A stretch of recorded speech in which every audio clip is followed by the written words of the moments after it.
Razzle's question is so good, and I think that a lot of people have this thought, and I really want to dig into this. Razzle's question is, if someone aspires to be a dominant, should they be a submissive first? If someone aspires to be a dominant, should they be a submissive first? Answers in Discord were pretty mixed. They were pretty split down the middle. Some people were saying that this is only for switches. This is only an effective strategy for switches, that you have to be a switch in order to be a submissive before you're a dominant, or vice versa. And then we had others that were saying, yes, you should absolutely serve, be a submissive before you are a dominant. My answer, as you may expect, has a little bit of both. I first want to start out, because I think this is the most important part of this answer, with a breakdown of what I believe very quickly, because I've done in-depth videos about qualities of excellent dominance, things like that. But very quickly, according to this question, in the context of this question, I wanted to evaluate leadership through 4 main points. And these points I feel make for really excellent. And dominance is leadership. That's all it is. Dominance is leadership. So I think the best leaders are servant leaders. And what I mean by that is, you as a leader view your leadership as an act of service, versus a leader looking at you as less than and beneath them and below them, and as someone they can have full control over and do whatever they wish to.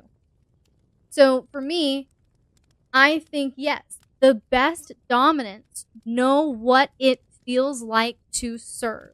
The best dominants know what it feels like to be humble. The best dominants know what goes on in the heart and the mind of someone who is lowly and looking up to someone else. You know that. You have empathy for that. And ideally, you do have some sort of experience.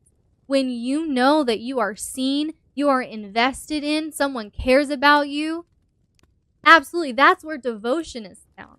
So yes, I do feel like, to be the most excellent dominant possible, you are humble.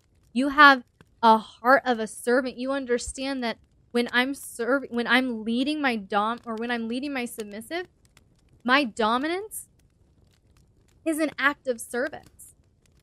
And it truly is. That's how I view my dominance. And this is not to pat myself on the back. This is because I know that it helps my submissive when I guide her, when I lead her, when I mentor her, when I help her, when I support her, when I set boundaries for her, when I tell her no to things, when I tell her yes to things. All of these, it's serving needs that she had.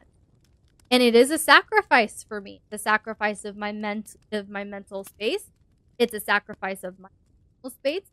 It's a sacrifice of my creativity. It's a sacrifice of my time. It's an act of service. My dominance is an act of service. That's why I say dominance and submission are both service roles with a different appearance, a different manifestation. This is no different. So yes, I do believe the best dominants are humble and can serve and have had that experience. The caveat is, if you are not a switch in a lifestyle context, I don't advise you to ever push yourself into a role that you do not totally comfortable and confident in, even if it's just to achieve experience. It's not going to work out as you think it is. So I started out. I was a 24/7 submissive for years. And I know from the bottom side, the demand, the vulnerability that's required, the intimacy that's demanded of you. I know how that feels. And so it helps me temper my expectations as a dominant, because I have really high expectations.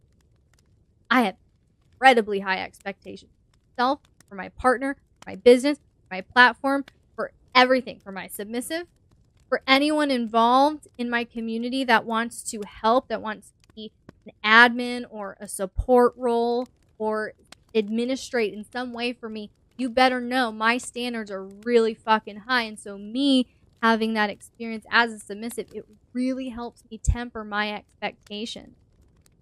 Yes, you do. Sorry, John. It really helps me temper my expectations so that I can step back and go, okay, I'm being an Enneagram 8 dominant right now who wants to take over the world. Calm down. She's only human. It's okay. So that to me is big because I know that that is it could be a very quick downfall of mine, this dynamic. So that really helps temper it. You don't have to be a submissive in the lifestyle to serve. So if you are dominant, and you only want to dom, that's fine. That's absolutely fine. If you have no desire to be a submissive to someone else, you have no desire to yield that much of your territory to someone else, that is totally fine. But you do not have to be a submissive in the lifestyle in order to serve. There are people everywhere around you that need help. There are people all around you that could use an extra pair of hands. There are organizations everywhere that could use an extra pair of hands. You could go volunteer at a soup kitchen and talk to people and give them dignity and hope and ask them what their name is and what their dreams are when no one else in the world cares for them. You can go and serve cleaning something for someone who can't do it themselves. Go get some groceries for someone who just had surgery or is sick. Like, you do not have to be a submissive in the lifestyle to serve. And so I feel very much like find a place to have an experience to serve so that you know what it feels like to not be in control, to have someone else calling the shots and telling you what to wear and telling you what to do and telling you where to go. And you have to yield your ego to that. As a dominant, that's hard. That's hard. And a lot of us doms will kind of run away from that. I don't want, especially as Enneagram 8 doms. But it's necessary to maintain that humility. Because yes, I do feel like empathy allows you to have deep levels of discernment. When you have deep levels of discernment for your submissive and what's going on in your dynamic, you will only be able to operate with more data and more wisdom and have more foresight and insight into what you need to do.